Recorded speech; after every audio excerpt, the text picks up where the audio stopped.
Hey everyone, TJ here, and this is my first solo effort from my undisclosed bunker location. And in this segment, I'd like to talk about the type of wisdom that a leader might receive from his inner circle. Uh, I feel we've been fortunate that with President Trump, he's surrounded himself with some pretty good men. Vice President Pence, Mike Pompeo, Bolton, just to name a few.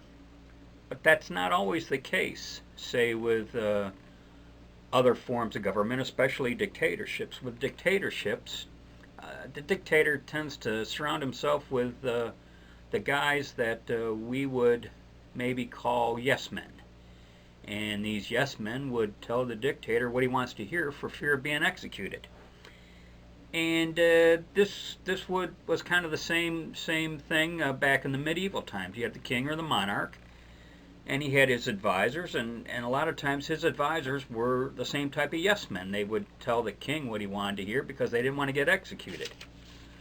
But there was one guy who had the ear of the king, the one guy who could tell the king something that maybe the king wouldn't want to hear, the one guy who could do it and have the best chance of not being executed.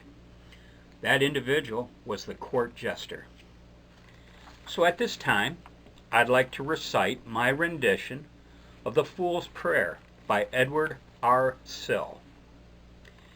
And to my high school English teacher, Miss Ballard, this one's for you. The royal feast was done. The king sought some new sport to banish care, and to his jester cried, "Sir Fool, kneel now and make for us a prayer." The jester doffed his cap and bells and stood the mocking court before. They could not see the bitter smile behind the painted grin he wore. He bowed his head and bent his knee upon the monarch's silken stool. His pleading voice arose, "O Lord, be merciful to me a fool." No pity, Lord, could change the heart from red with wrong to white as wool. The rod must heal the sin, but, Lord, be merciful to me a fool. 'Tis not by guilt the onward sweep of truth and right, O Lord, we stay. 'Tis by our follies that so long we hold the earth from heaven away. These clumsy feet, still in the mire, go crushing blossoms without end. These hard, well-meaning hands we thrust among the heartstrings of a friend. The ill-timed truth we might have kept, who knows how sharp it pierced and stung? The word we had not sense to say, who knows how grandly it had rung? Our faults no tenderness should ask.